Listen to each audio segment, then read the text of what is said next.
ட்ரிலிஸை ஒரு நாள் ஒரு சிறிய சிறுவன் தோட்டத்தில் ஒரு பெரிய மரத்தடியில் அமர்ந்திருந்தான். அவன் மனதில் ஏதோ கவலை. அப்பொழுது அந்த மரம் பேச ஆரம்பித்தது. மரம், என்ன குட்டா, ஏன் சோகமாயிருக்கே?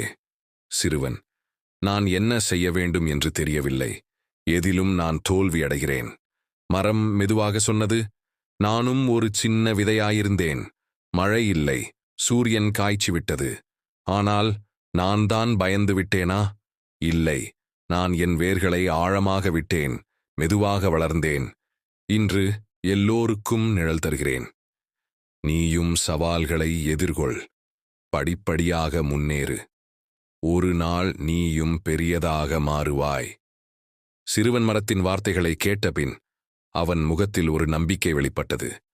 அவன் நடந்துவிட்டு வீட்டுக்குச் சென்று உழைத்து வெற்றிக்கான பாதையை தொடங்கினான். வெற்றி என்பது ஒரே நாளில் கிடைப்பதில்லை. நம்பிக்கையுடன் முயற்சி செய்தால் நாம் எதையும் அடையலாம்.